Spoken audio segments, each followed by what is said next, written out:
नमस्कार दोस्तों, आज हम लोग का टॉपिक हिंदी भाषा है, जिस पर हम डिस्कशन करेंगे। बहुत सारे एग्जाम एमपीपीएससी के मेंस में मेन सब्जेक्ट है। एमपीपीएससी, एमपीएसआई, एसएससी, रेलवे, इन सभी में हिंदी सब्जेक्ट आता है, तो उनसे संबंधित आज हम लोग जानकारी प्राप्त करेंगे।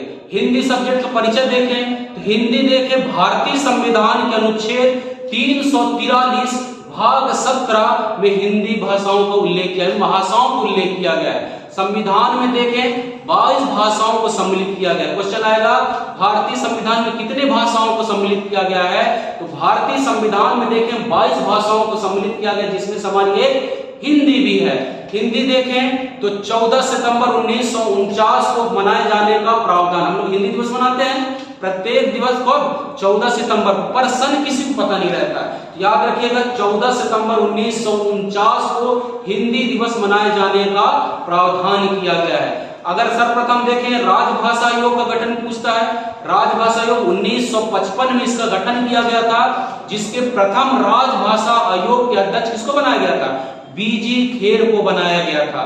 तो सर्वप्रथम देखें बीजी खेर प्रथम राजभाषा आयोग के अध्यक्ष माने जाते हैं। इसके बाद 22 भाषाओं में देखें क्वेश्चन आता है कि अंतिम में कौन कौन सी भाषाएं जोड़ी गई है, सिंधी को कब जोड़ा गया है, तो इससे संबंधित जान लेते हैं। 21वें संविधान संशोधन 1967 में सिंधी भाषा को संविधान में क्या जोड़ा गया था। तो क्वेश्चन मेंस में भी आया हुआ है कि सिंधी को भारतीय संविधान में कब सम्मिलित किया गया है, तो सिंधी को 21वें संविधान संशोधन 1967 में इसमें संविधान में सम्मिलित किया गया है। अब क्वेश्चन और आता है कि अंतिम में जोड़ी गई भाषाएं कौन कौन सी है, तो अंतिम में याद रखिएगा 92वें संविधान संशोधन 2003 में 4 भाषाओं को सम्मिलित किया गया, जो कि अंतिम भाषाएं जोड़ी गई। कौन कौन सा, बिहार की भाषा मैथिली, असम की भाषा बोडो, और जम्मू कश्मीर की भाषा डोंगरी, और झारखंड की भाषा संथाली। ये 4 भाषाएं हैं जो भारतीय संविधान में अंतिम रूप से जोड़ी गई है। कौन कौन सा, मैथिली, बोडो, संथाली, डोंगरी। तो ये हम लोग पढ़ चुके हैं। सबसे पहले हिंदी का परिचय पढ़ लिए। हिंदी देखें कब कौन से अनुच्छेद में है, कौन से भाग में है, कितने भाषाओं को जोड़ी गई है, अंतिम रूप से कौन कौन सी भाषाओं को जोड़ी गई है, हिंदी दिवस कब मनाया जाता है, और प्रथम राजभाषा आयोग का गठन कब किया गया था और इसके अध्यक्ष हैं। अब इसके बाद आते हैं हिंदी देखें तो 10 राज्यों की राजकीय भाषा है। क्वेश्चन आएगा कि हिंदी कितने राज्यों की राजकीय भाषा है, 10 राज्यों की राजकीय भाषा। जैसे मध्य प्रदेश की राजकीय भाषा क्या है, हिंदी। छत्तीसगढ़ की राजकीय भाषा क्या है, हिंदी। यूपी की राजकीय भाषा क्या है, हिंदी। इसी प्रकार भारत में देखें 10 राज्यों की क्या हिंदी राजकीय भाषा है। इसके बाद हम लोग सबसे पहले हिंदी का परिचय पढ़ लिए। अब आते हैं हिंदी का पहला टॉपिक, भाषा। हिंदी क्या है, एक भाषा है, लैंग्वेज है। भाषा या लैंग्वेज किसे कहते हैं, सिंपली बात समझिएगा। भाषा संस्कृत के भा और स भाष धातु से मिलकर बनी हुई है, अर्थात अभिव्यक्ति, भाषा अभिव्यक्ति का माध्यम है, जिसके माध्यम से अपने भावों और विचारों को व्यक्त करते हैं। मैं बोल पा रहा हूं, आप समझ पा रहे हैं, वो क्या है, भाषा है। तो भाषा अभिव्यक्ति का माध्यम, जिसके माध्यम से अपने भावों और विचारों को व्यक्त करते हैं। जैसे हमारी हिंदी भाषा है, अंग्रेजी भाषा है, चीन की मदारी भाषा, ये सब क्या है, भाषाएं हैं। विश्व में बहुत सारी भाषाएं हैं। अगर हम देखें विश्व में सर्वाधिक कौन सी भाषा बोली जाती है, तो विश्व में चीन की भाषा मदारी बोली जाती है। कारण भी है, चीन की पॉपुलेशन ज्यादा है। विश्व में सर्वाधिक कौन सी भाषा बोली जाती है, चीन की भाषा मदारी बोली जाती है। दूसरे नंबर पर अंग्रेजी और तीसरे नंबर पर हमारी हिंदी भाषा बोली जाती है। क्वेश्चन आएगा कि विश्व में हिंदी किस क्रम में बोली जाती है, तो विश्व में तीसरे नंबर में बोली जाती है। इसके बाद भाषा के बाद देखिए क्षेत्रीय बोलियां। क्षेत्रीय बोलियां क्या होती हैं, जनता, लोग जो जनता समानता है अपने घरों और विशेष क्षेत्रों में बोलते हैं। क्षेत्र मतलब जैसे बघेलखंडी हो गया, बुंदेलखंडी हो गया, तो विशेष क्षेत्रों में जो भाषा बोली जाती है उसको क्या कहते हैं, क्षेत्रीय बोलियां। वर्तमान में देखें 1650 से भी ज्यादा क्या क्षेत्रीय बोलियां बोली जाती है। जैसे बघेली, छत्तीसगढ़ी, बुंदेली, कन्नौजी, मगही, ये सब क्या है, क्षेत्रीय बोलियां हैं। आई होप समझ में आ गया होगा। भाषा और बोलियों में आपको मेंस में भी लिखने को, एमपीपीएससी के मेंस में भी लिखने के क्वेश्चन आते हैं। इसके बाद देखिए परिनिष्ठित भाषा, बहुत इंपॉर्टेंट, देखिएगा समझिएगा। परिनिष्ठित भाषा क्या होता है? जब कोई बोली या भाषा व्याकरणिक ढांचे में ढलकर, व्याकरण आप सुनेंगे, संधि समास, ये सब क्या है? व्याकरण है। जब कोई बोली या भाषा व्याकरणिक ढांचे में ढलकर एक सुव्यवस्थित रूप धारण कर लेती है, उसको क्या कहते हैं? परिनिष्ठित भाषा। जैसे खड़ी बोली, खड़ी बोली क्या है? हिंदी की परिनिष्ठित भाषा है। इसके बाद देखें राष्ट्रभाषा। जब कोई किसी देश की भाषा एक व्यापक रूप से राजनीतिक, सामाजिक, सांस्कृतिक जीवन में उतर कर आती है और बहुसंख्यक जनता उसको बोलती है, उसको क्या कहते हैं? राष्ट्रभाषा। पर याद रखिएगा, हिंदी हमारी राष्ट्रभाषा नहीं है। हिंदी जो है हमारी मातृभाषा और राज्य की भाषा है। क्वेश्चन आते हैं कि हिंदी क्या है? राष्ट्रभाषा, क्षेत्रीय बोली, परिनिष्ठित भाषा, राष्ट्रभाषा, कोई नहीं। तो याद रखना, हिंदी जो है हमारी मातृभाषा और राज्य भाषा। अभी बता चुका हूं, हिंदी 10 राज्यों की क्या? राज्य की भाषा के रूप में सम्मिलित की गई है। इसके बाद देखें लिपि, बहुत इंपॉर्टेंट क्वेश्चन। लिपि क्या होती है? ध्वनि चिन्हों का लिखने का ढंग लिपि कहलाता है। जैसे मैं बोल रहा हूं आप समझ पा रहे हो, वो भाषा है, और जो मैं लिख रहा हूं आप समझ पा रहे हैं, क्या है? लिपि है। ध्वनि चिन्हों का लिखने का ढंग क्या कहलाता है? लिपि कहलाता है। जैसे हिंदी की लिपि क्या है? देवनागरी लिपि। क्वेश्चन कई बार आ चुका है कि हिंदी की लिपि कौन सी है? देवनागरी लिपि। पंजाबियों की लिपि कौन सी है? गुरुमुखी लिपि। अंग्रेजियों की लिपि क्या है? अंग्रेजी की लिपि क्या है? रोमन लिपि। ये सब क्या है? लिपि है। तो क्वेश्चन आएगा हिंदी की लिपि कौन सी है? देवनागरी लिपि। लिपि का परिचय दीजिए, तो ध्वनि चिन्हों का लिखने का ढंग ही क्या कहलाता है? लिपि कहलाता है। तो हम लोग हिंदी का परिचय पढ़ ले, पहले हिंदी का परिचय, इसके बाद भाषा, क्षेत्रीय बोलियां, परिनिष्ठित भाषा, राष्ट्रभाषा और लिपि पढ़ चुके हैं। इसके बाद हम लोग नेक्स्ट टॉपिक में आते हैं, भौगोलिक दृष्टि से हिंदी की उपभाषाएं। भौगोलिक मतलब क्षेत्रों के आधार पर। भारत में देखें, क्षेत्रों के आधार पर भौगोलिक दृष्टि से देखें, हिंदी की 5 उपभाषाएं हैं। कितनी उपभाषाएं हैं? 5 उपभाषाएं हैं। सबसे पहले देखिएगा पूर्वी हिंदी। भारत के जो पूर्वी क्षेत्रों में बोली जाती है उसको कौन सी हिंदी कहेंगे? पूर्वी हिंदी के नाम से जाना जाता है। इसमें देखें तो अपना बघेलखंडी, अनूपपुर किस में आता है? बघेलखंड में। बघेलखंडी, छत्तीसगढ़ी में छत्तीसगढ़ी और अवधी, ये 3 जो क्षेत्रीय बोलियां किसकी है? पूर्वी हिंदी बोली जाने वाली है। कौन कौन सा? अवधी, बघेली, छत्तीसगढ़ी। आप नोट्स भी कर सकते हैं, लिख भी सकते हैं बिल्कुल सरल वे में। अवधी, बघेली, छत्तीसगढ़ी। इसके बाद पश्चिमी हिंदी। भारत के जो पश्चिमी क्षेत्रों में बोली जाती है उसको क्या कहेंगे? पश्चिमी हिंदी के अंतर्गत आएगा। इसमें देखें तो ब्रजभाषा, पश्चिमी ब्रजभाषा, खड़ी बोली, बुंदेली और कन्नौजी, ये सब किसके अंतर्गत आएंगे? पश्चिमी हिंदी। पर फिर से देखिएगा, ब्रजभाषा, खड़ी बोली, बुंदेली, कन्नौजी, ये सब किसके अंतर्गत आएंगे? पश्चिमी हिंदी के अंतर्गत आएंगे। पूर्वी हिंदी और पश्चिमी हिंदी। तीसरे नंबर में देखिए राजस्थानी हिंदी। भारत के उत्तर साइड देखिएगा राजस्थान है, उत्तर पश्चिम में राजस्थान। राजस्थान में मारवाड़ी लोग, आप लोग देखोगे मारवाड़ी भाषा होती है। मारवाड़ी और राजस्थानी हिंदी किसके अंतर्गत आएंगे? राजस्थानी हिंदी के अंतर्गत आएंगे। और चौथा देखें पहाड़ी। पहाड़ी क्षेत्रों में जो बोली जाती है उनको कौन से कहते हैं? पहाड़ी। जैसे उत्तराखंड, हिमाचल प्रदेश किस क्षेत्रों में आएंगे? पहाड़ी क्षेत्रों में आएंगे। तो वहां कौन सी? गढ़वाली और कुमाऊनी, 2 भाषाएं बोली जाती है। कौन सा बोली जाती है? भाषा नहीं, बोली। गढ़वाली और कुमाऊनी जो है पहाड़ी क्षेत्रों के अंतर्गत आती है। पर फिर से देखिएगा, गढ़वाली और कुमाऊनी। इसके बाद अंतिम में देखें 5वीं जो उपभाषा है बिहारी। मगध, बिहार, पहले बिहार को किस नाम से जाना जाता था? मगध। तो बिहारी हिंदी के अंतर्गत भोजपुरी, मगही और मैथिली। अभी बता चुका हूं मैथिली को शामिल किया गया है ना। तो भोजपुरी, मगही और मैथिली जो है ये बिहारी हिंदी के अंतर्गत आ रहा है। तो भौगोलिक दृष्टि से हिंदी की कितनी उपभाषाएं हैं? 5 उपभाषाएं हैं। कौन कौन सा?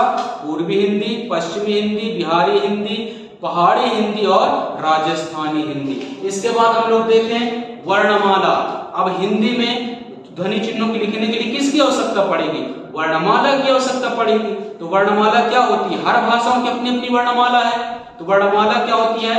वर्णों का सुव्यवस्थित ढंग क्या कहलाता है? वर्णमाला कहलाता है।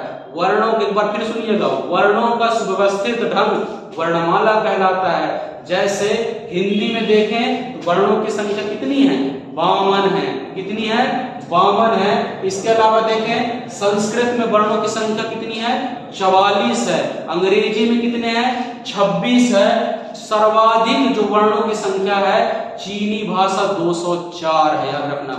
हिंदी में वर्णों की संख्या 52, संस्कृत में 44, इसके अलावा देखें अंग्रेजी में 26, चीनी में देखें 204 और उर्दू में देखें 34। आप एमपी संविदा का भी एग्जाम होने वाला है। एमपी संविदा में मेन सब्जेक्ट है लैंग्वेज हिंदी, तो आप डिटेल पढ़ लीजिएगा, बहुत डीपली क्वेश्चन आते हैं हिंदी सब्जेक्ट से।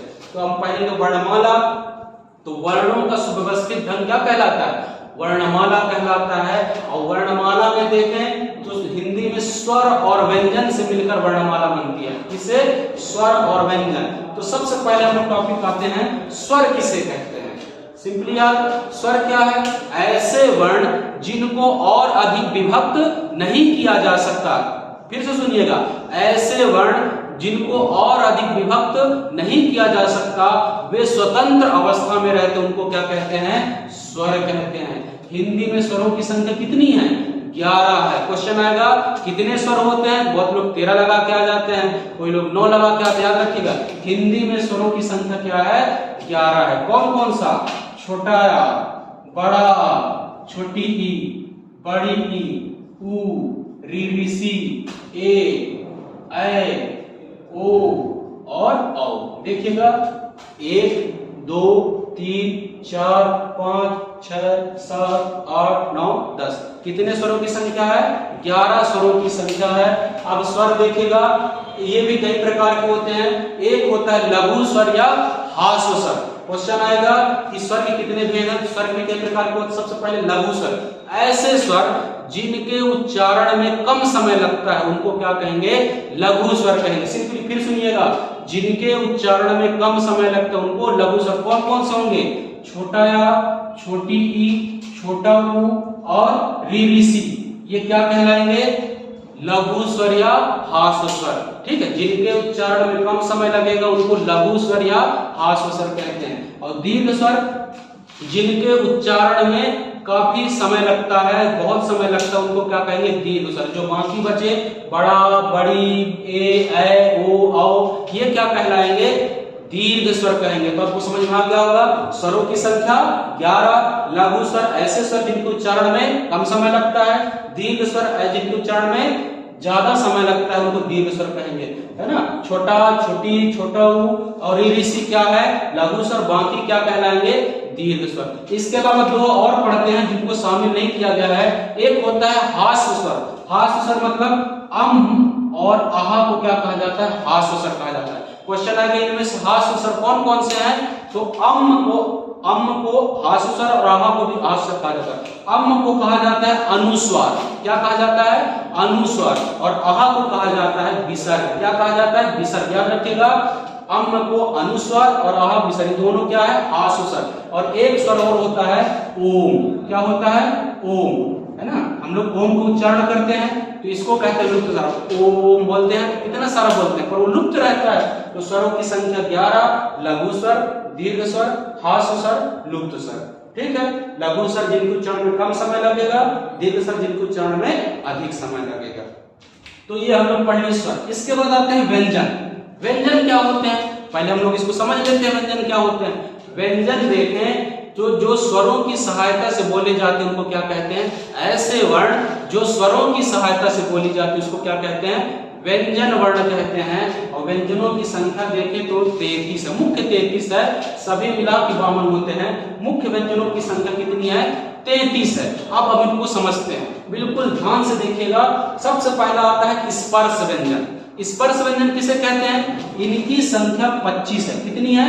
25 स्पर्श व्यंजन। समझिएगा, ऐसे वर्ण जो किसी विशेष अंगों की सहायता से, जैसे हमारे अंग है ना, कंठ है, तालु है, मूर्धा मुंह, दांत है, जीभ है, एक देखेगा ऐसे वर्ण जो किसी विशेष अंगों की सहायता से बोली जाती है उनको क्या कहेंगे? स्पर्श व्यंजन कहेंगे। क्या कहेंगे? स्पर्श व्यंजन। स्पर्श व्यंजनों की संख्या है 25। क्वेश्चन आएगा कि स्पर्श व्यंजन कितने हैं? तो 25 स्पर्श व्यंजन है। सबसे पहले देखिए कंठ। कंठ, कंठ जहां से हमारा कंठ वाणी निकलती है, तो कंठ, कंठ से देखें तो का, खा, गा, घा, अंगा, ये किसकी सहायता से बोली जाती है? कंठ। बोल के देखिएगा, आपके कंठ में यहाँ झंकार आएगा, तो का वर्ण किसके अंतर्गत आएगा? कंठ। क्वेश्चन आएगा कि खा क्यों, कौन सा वर्ण है? कंठ वर्ण है। तो आप समझ गए होंगे, पहला कंठ ऐसा वर्ण जो कंठ की सहायता से बोली जाती है, उसको कंठ का वर्ण या कंठ कहते हैं। दूसरा देखें तालु। तालु मतलब जीभ के ऊपर वाला भाग, चटकारा मारे, देखिएगा तालु। चा, छा, जा, झा, इया, ये किसके साथ बोलेगा? तालु। तो ये कौन सा वर्ण है? चा, छा, जा, झा, इया, ये तालु के सहायता से बोला जाता है, तो इसको कौन सा वर्ण कहेंगे? तालु। तो पहला पढ़े कंठ, दूसरा तालु। तालु मतलब जीभ के ऊपर। आप कोई भी वर्ण बोलेंगे, चा, देखिएगा जीभ ऊपर टच करता है। चा, छा, जा, झा, इया, ये किसकी सहायता से बोले जाते? तालु। तीसरा देखें तो मूर्धा। मूर्धा मतलब होता है मुंह। ऐसे वर्ण जो मुंह के खुल जाएगा, मुंह की सहायता से बोली जाती है। जैसे देखिए मूर्धा में टा, ठा, डा, ऐसे नहीं, ऐसे वर्ण जो मुंह खुल जाता है, ऐसे वर्णों को क्या कहेंगे? मूर्धा। तो हम लोग 3 पढ़ लिए, कंठ, तालु, मूर्धा। इसके बाद है दंतोष्ठ। ऐसे वर्ण जो दांत, जीभ कहां टच होगा? दांत में टच होगा, उनको कौन सा वर्ण कहेंगे? दंतोष्ठ। देखिएगा ता, टच कर रहा है ना दांत में, ता, था, दा, धा, ना, ये क्या कहलाएंगे? दंतोष्ठ। तो आपको बिल्कुल समझिएगा आराम से, कंठ, तालु, मूर्धा, दंतोष्ठ, और लास्ट में होता है ओष्ठ। ओष्ठ मतलब ओंठ, लिप्स। जैसे बोलिएगा पा, फा, बिना ओंठ के बोल सकते हैं, बोल के दिखाइए हम। पा, फा, बा, भा, मा, ये क्या कहलाता है? ओष्ठ। तो ये 25 क्या है भैया? है ना जी, ये किस स्पर्श व्यंजन? कंठ, तालु, मूर्धा, दंतोष्ठ, ओष्ठ। का, चा, टा, ता, पा। इसको याद करने का तरीका है, कंठ, पहले कंठ, फिर तालु, फिर मूर्धा, फिर दंतोष्ठ, फिर ओष्ठ। का, चा, टा, ता, पा। अब आई होप आपको समझ में आ गया हो स्पर्श व्यंजन। इसके बाद होते हैं संयुक्त व्यंजन। इनकी संख्या है 4। संयुक्त व्यंजन की संख्या कितनी है? 4। संयुक्त व्यंजन देखें तो छ, त्र, ज्ञ, ऋ, ऋ, सी। 4 संयुक्त व्यंजन है। कौन कौन से? छ, त्र, ज्ञ, ऋ, ऋ, सी। ये संयुक्त व्यंजन मतलब दो चीज से मिलकर बना है। देखिए का और सा, का और सरौता वाला सा, का और सा से मिलकर क्या बनता है? छा। याद रखिएगा 4 संयुक्त व्यंजन है, छ, त्र, ज्ञ, ऋ, ऋ, सी। ऋ, ऋ, सी, स्रा। कौन कौन सा? छ, त्र, ज्ञ और स्रा। ये किससे दोनों से संयुक्त व्यंजन आता है? का तो छ देखें तो का और सा, सरौता वाला, याद रखिए का और सा से क्या बनता है? स्रा। त्रा, दूसरा देखें त्रा, त्रा देखें तो ता और रा, ता और रा से मिलकर क्या बनता है? त्रा। तो पहला कौन सा? छ, त्रा।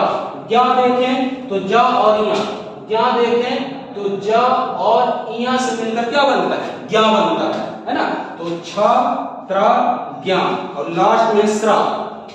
स्रा देखें तो सीटी वाला सा और रा से मिलकर क्या बनता है? सीटी वाला सा और रा से मिलकर स्रा बनते हैं।